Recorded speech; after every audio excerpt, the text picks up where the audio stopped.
The Echelon Radio Network presents the Tax Matters Radio Podcast, a conversation about money for everyone, with your host, Gary Weiss.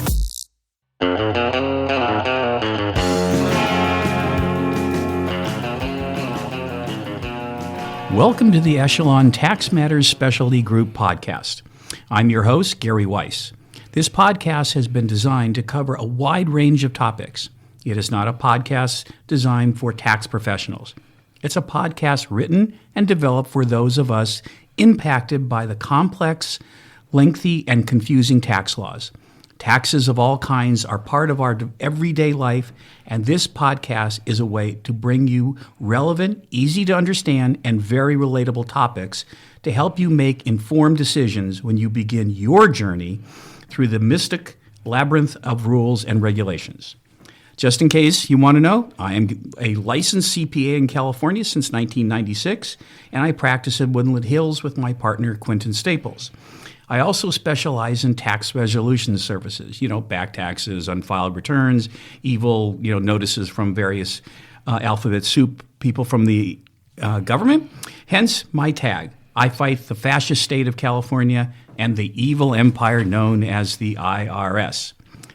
So the time has come to begin our whimsical and lighthearted pilgrimage down the rabbit hole of the unknown yet exhilarating and endorphin-filled quest for knowledge. Today's guest is Kristen Hafner of Financial Moxie. Welcome, Kristen, to our podcast. Thank you, Gary, having me today. Oh, great. I do have one question that it's going to be on everybody's mind. Financial Moxie. Tell us what that means. Well, when I originally started the company about 15 years ago, I was trying to find a word that would appeal to everyone, and I'm big on the concept of education, and so Moxie for me means know-how, and so financial know-how is where the company launched and the culture launched from. The original Moxie was actually a soft drink way back in the 50s. That was where the word came from. Nice. What was in the drink? It was a competitor to Coke, but obviously Coke won. Yeah, otherwise we'd have, different today, Moxie. Got it. Thank you for that enlightenment.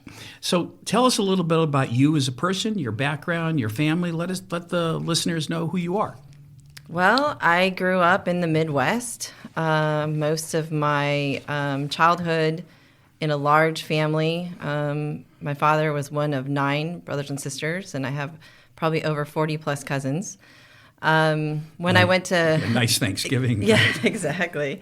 When I went to college, I started out in Michigan, and then my dad took a job in California, so why not come to sunny California and transfer into a UC school here? And I've never gone back, so I've actually been in California longer than Michigan. I have 2 children. I just launched them into college this year, which has been exciting to see them take off. One of them was, through the COVID period, lost a lot of his high school and first years in college, but it's exciting to see him at a 4-year institution thriving right now.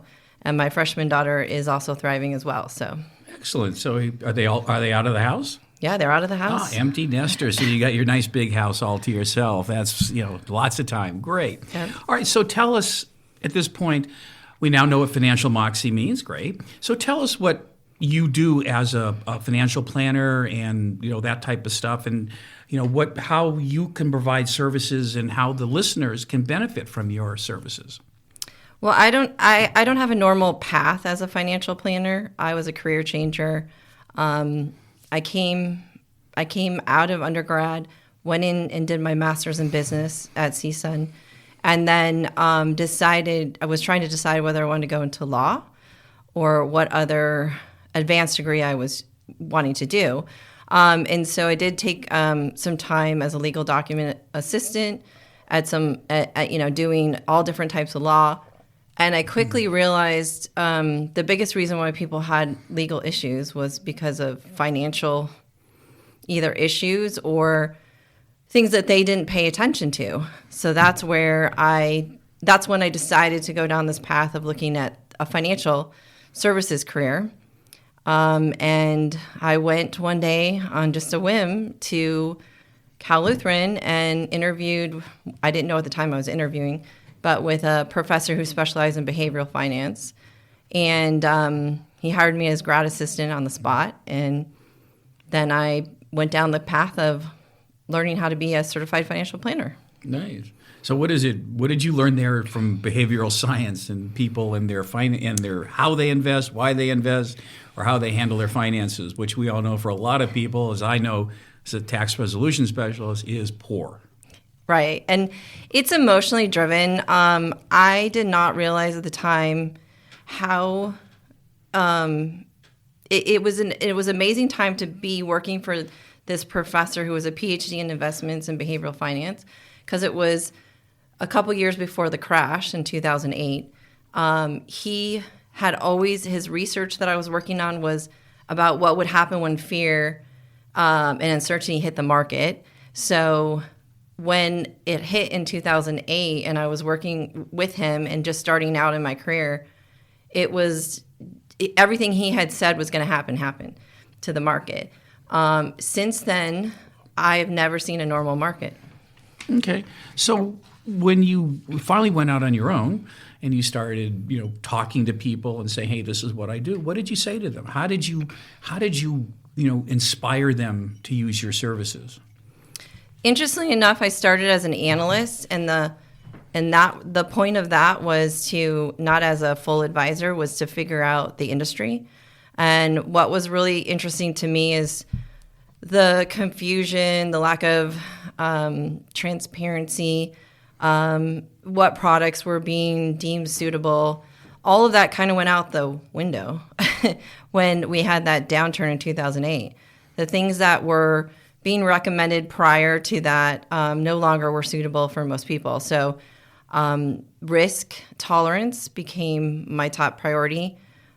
People don't really know their risk until they have some when the market does what it did in 2008. They don't really know what their true risk is until the party's kind of over. All right, so let's move ahead a few years, and now you're on your own, and you've got a body of knowledge behind you and experience. So who's a good client for you, and how do you deal with them? I like to work with clients that want to be involved in their financial selves. If a client comes to me and says, "Hey, I just want you to pick stocks," and look at what the next best stock is, that's not the client that I'm searching for. When I invest my time in working as a financial planner with them, I want to educate them, help them with making decisions. Because I don't know if you've seen that commercial that one of the famous or financial institutions is, where they have the green line and says, if you have this number, you're okay in retirement. I don't believe that to be true, because it's all the decisions that you make up until that point on whether that number is going to be suitable.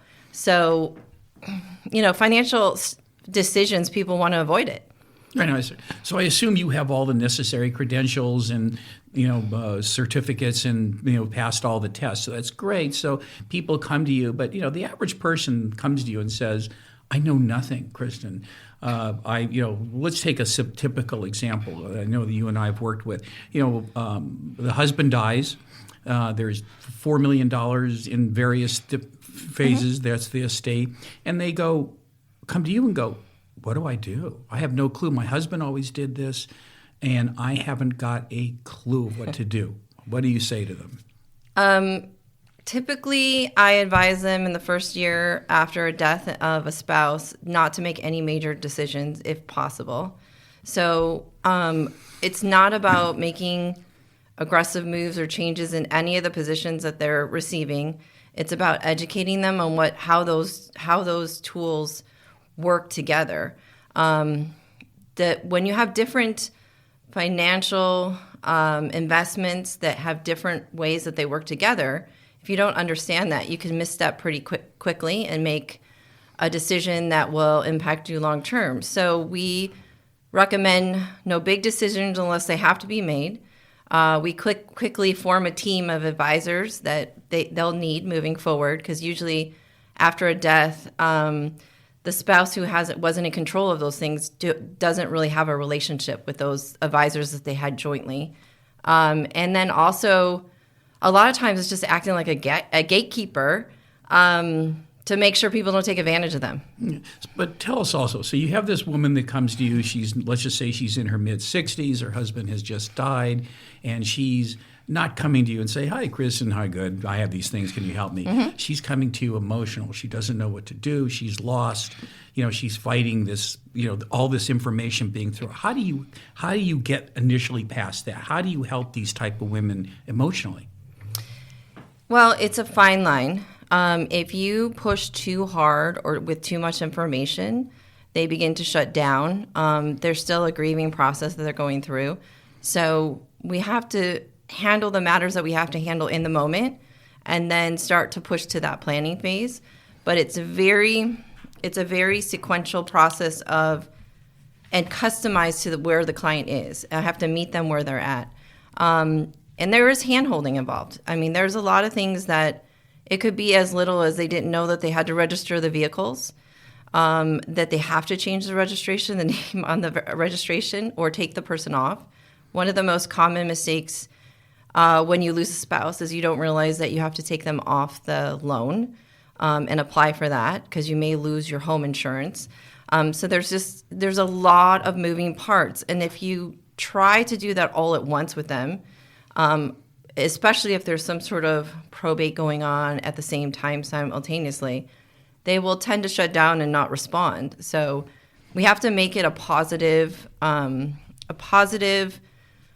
where they feel like they're somewhat in control, but they're also learning at the same time.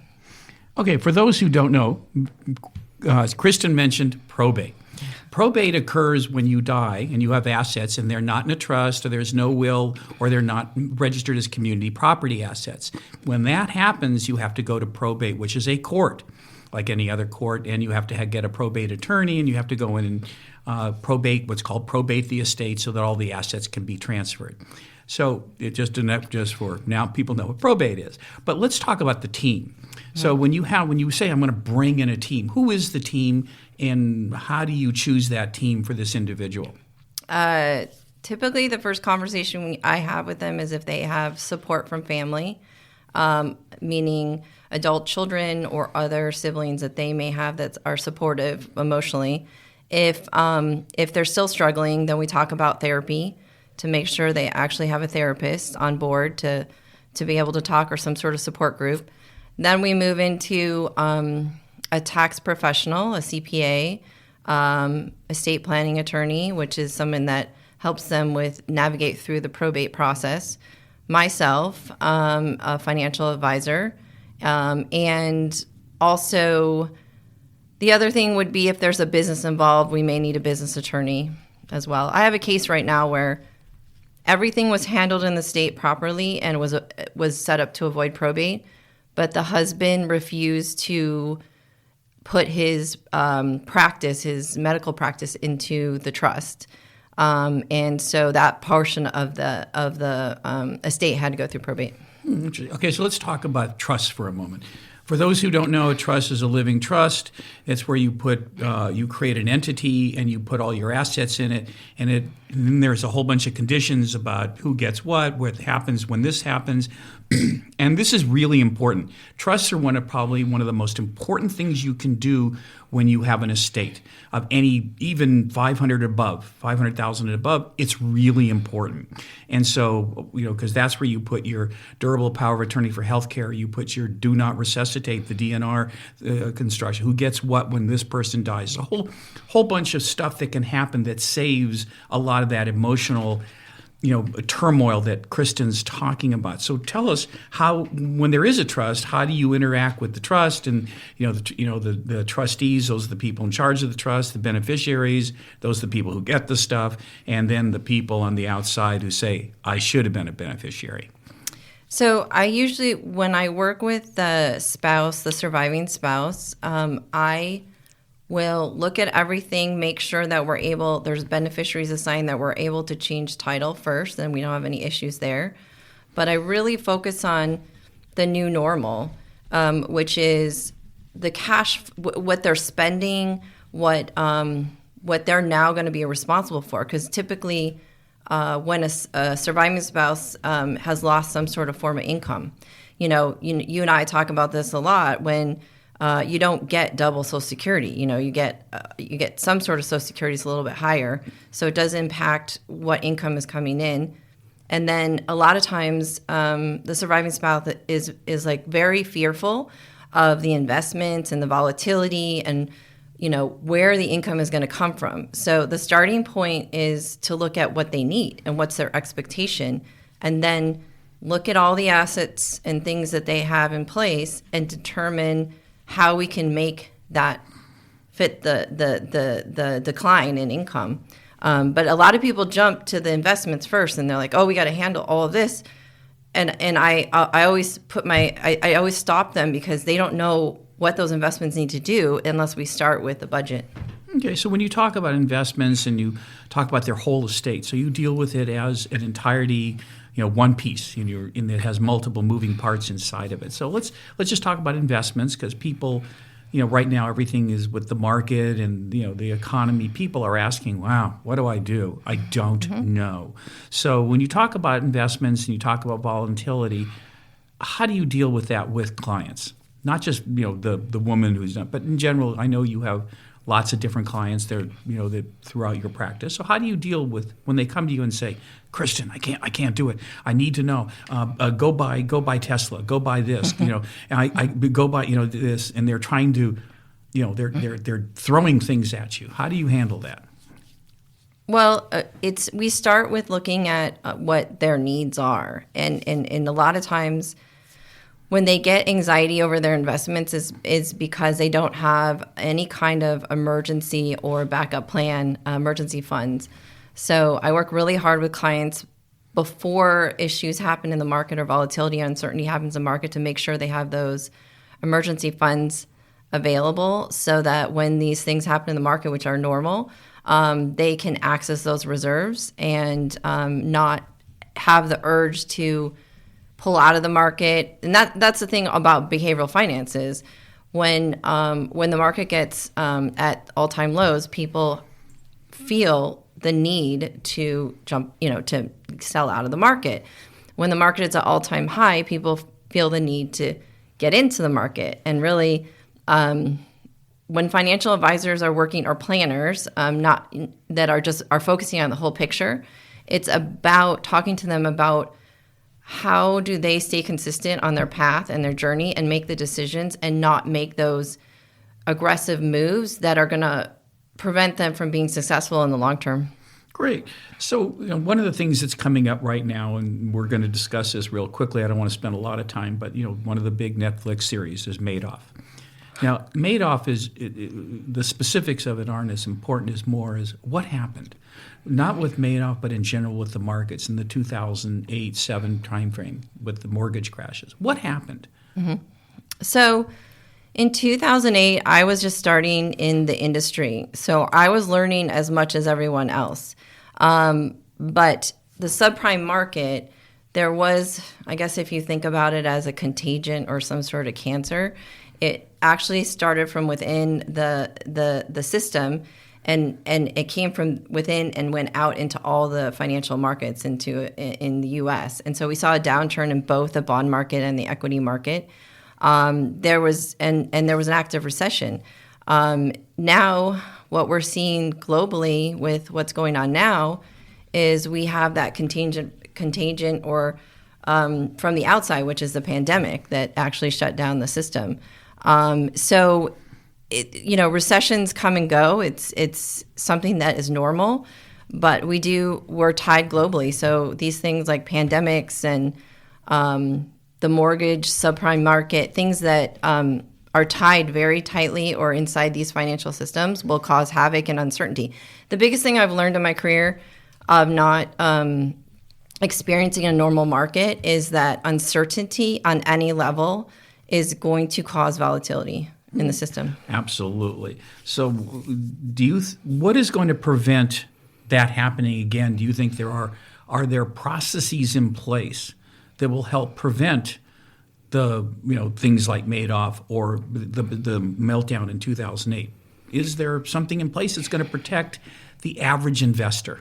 That's a loaded question, but I can say as an advisor, there's new regulation coming out always, and the securities and license they're improving that regulation always.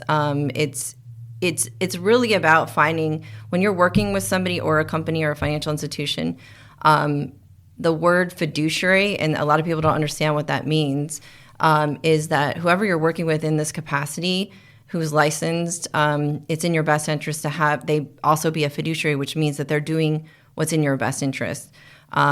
Their decisions aren't motivated by any kind of compensation.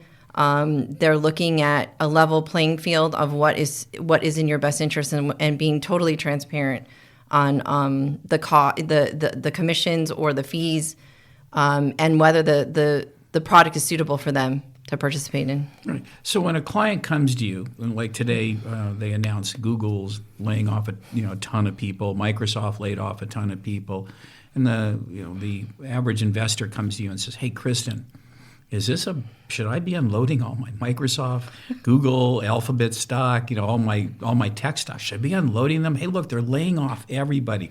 Twitter, whatever Twitter did, that's Elon Musk. But how do you handle that? What do you say to those people where, the big word you and I talk about all the time is trust. Mm-hmm. And American public, the investor, the average person on the street has lost trust. Not losing it, it's lost. Mm-hmm. So how do you deal with that? Well, it's a relationship. I mean, the clients I work with them on all levels. It's not just on the investment side. I'm working on the planning, the budgeting decisions, on daily decisions, down to even sometimes their children come to me and they're just starting out, and helping them decide what they're going to do moving forward in their new venture post-college or post-secondary education. So when they come to me, it's really, we focused on, yes, this is where we are in the markets and this is the uncertainty, but are we set up with the proper reserves, and are they okay, and are they going to be able to weather through this? If a client understands what they're invested in, understands the path that they're moving forward on, they'll be less likely to be concerned or make a bad decision based on emotion. But every time I talk to a client about a financial decision, we can put all the numbers into a financial plan, look at them, and the computer will tell us whether this decision is going to have a financial gain or a financial loss, right? But there's also emotional wealth tied to that decision. So, for example, if I have a client who's considering relocating to be closer to family, and on paper it doesn't look it does cause some financial decline with their money over time, that emotional wealth of being close to family and having that support, if they have a medical event, is worth more. So we have those discussions always. We talk about the pros and the cons.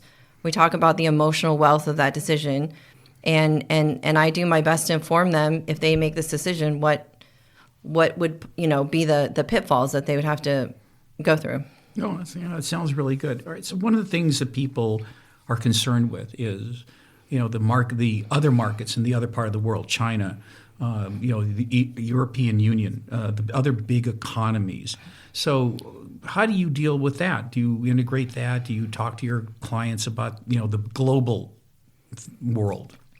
Yeah, so when I worked as a grad assistant for the PhD in investing, he had us do this really interesting exercise where, as students, we picked a portfolio with intention, and we picked a portfolio at random. And I think out of the 20 plus students in the class, the portfolio at random beat the portfolios with intention. Now, obviously, we were all new to this, so whatever fundamentals we chose to pick that portfolio with intention could have been weak. But his lesson to us was, it's very hard to always beat the market, right? It's always, even these high level money managers, it's super difficult to do that. Really, it's about being consistent in your investments and making sure your portfolios are at a risk tolerance that you're going to stay consistent in investing. So it's a belief of mine that if you're comfortable with what you're invested in and you're comfortable with your financial self and you pay enough attention to it, then that's where you're going to get the long-term growth over time. Great. So in your dealings, people have investments in their regular Fidelity account or TD Ameritrade or whatever the account is, but they also have their IRAs, 401s. How do you deal with tax deferred accounts and taxable accounts, and how they interact together and how they affect the tax position?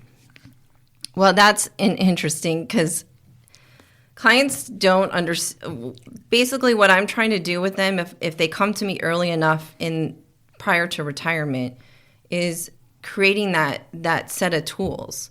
So you don't want to have all your eggs in one basket. So you don't want to have all your money in pre-tax or retirement money. You want to be able to have some post-tax investments. You want to have some tax-free. So it's really about working with them, establishing those buckets, if you could say, of different types of investments at different tax, at different tax consequences, and then once they're in retirement, helping them navigate where they're going to pull from, and that's working with a CPA and making sure that tax efficiency is there when we're starting to pull the income out. Clients don't understand really when you're in the accumulation phase and they're just accumulating. They don't understand the difference between, pre-tax and post-tax or after-tax unless they get hit with a big tax bill and they come to you. Right, but do you help them? So they have an IRA. They inherit an IRA, or they've had an IRA for years. And as a CPA, one of the things I've tried to teach my clients is an IRA is just a form of entity that the government has created. The underlying assets in that are different than an IRA. People go, I've got an IRA. I'm investing in an IRA. No, you're not. You have assets sitting in an IRA that you need to invest. So how do you help them with that? Well, the biggest issue that I see when they come to me is they tend to have them in all different places. They may have changed employment, or they started one here, they started one there. And when I sit with them, I talk about consolidating some of these things. But there's some really strict rules in our industry when you deal with qualified accounts or retirement accounts, IRAs and 401ks.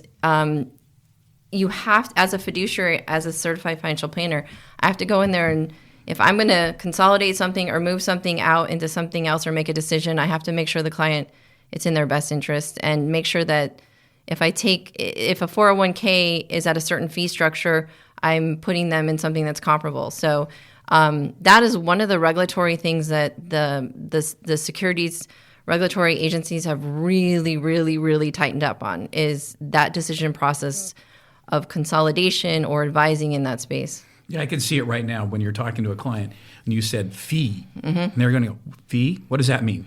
What does fee? I'm confused. What, you mean somebody's taking some of my money? How do you explain to them that for somebody to manage it, there's a fee, and how they handle that? Yeah, it's interesting because fees, that's one of the things when I career changed into this industry.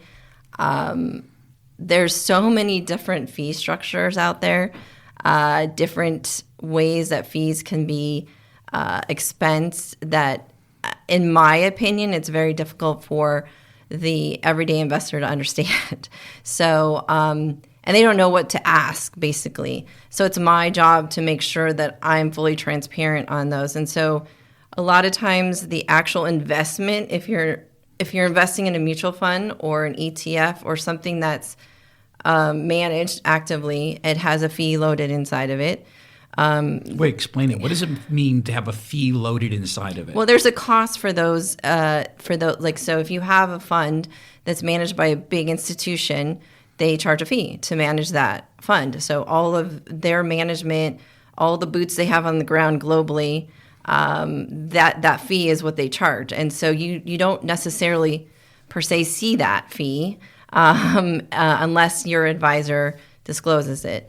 And then there's a fee for the advisor, and it should be all disclosed at the time that you go and make that decision to work with that individual. And it's interesting because I am of the opinion that the financial industry is moving towards a hybrid model where you will charge the advisors or the professionals will charge fees for assets, right, under management. And that's usually a percentage based on value. Or you will be charged a fee for the financial planning or a combination of the two together. But the biggest thing I tell clients, because I get this all the time, even if they're not working with me, is what should I ask my financial advisor? And that's one of my top questions is what am I getting, and for what fee am I paying for that advice?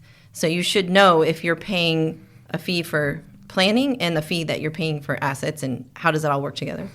Okay, so let's talk about, to change subjects, let's talk about what is sort of on a lot of people's mind, crypto.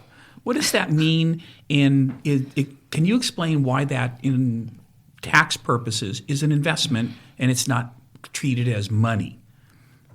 Well, so crypto is a sensitive subject because with being licensed with the federal government, I can't even advise on crypto. I can educate on crypto, and we have education, but I can't hold it and I can't advise people on it.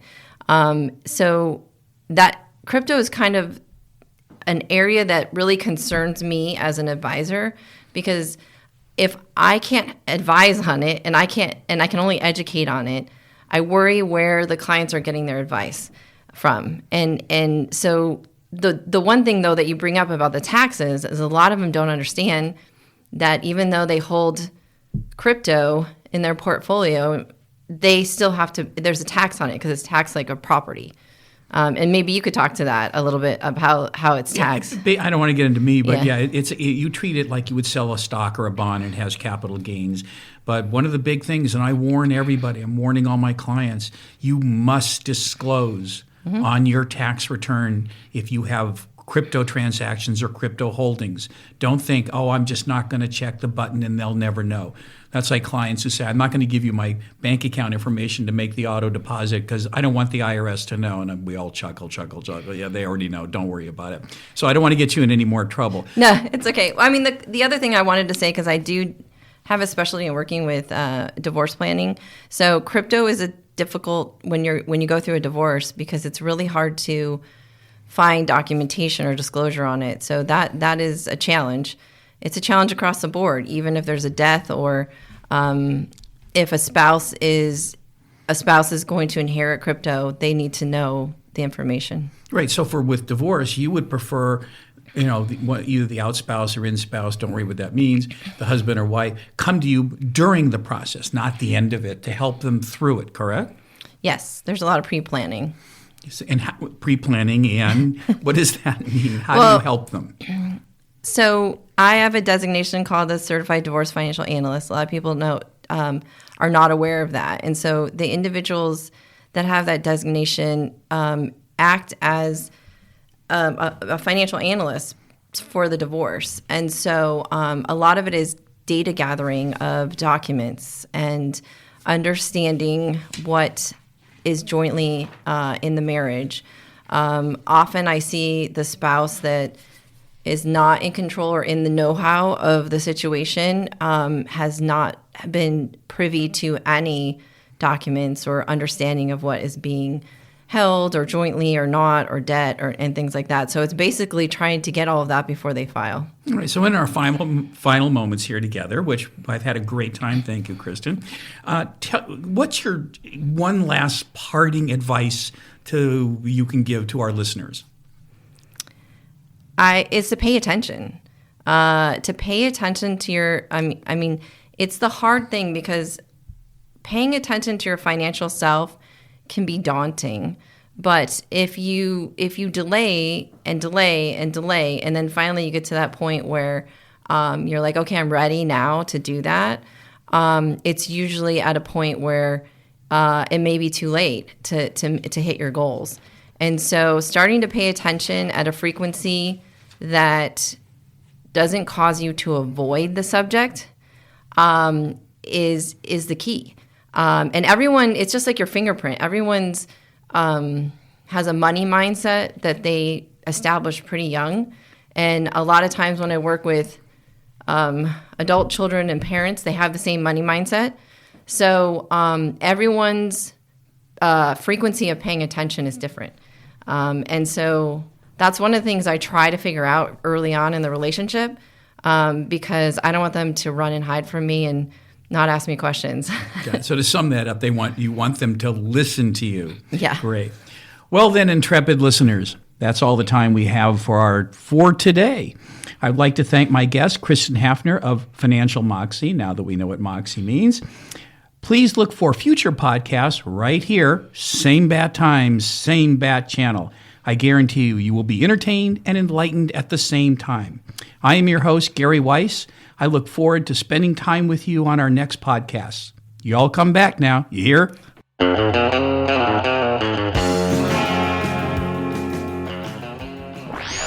Tax Matters Radio Podcast. Presented by the Echelon Radio Network. And Echelon Business Development. More than just networking. Way more.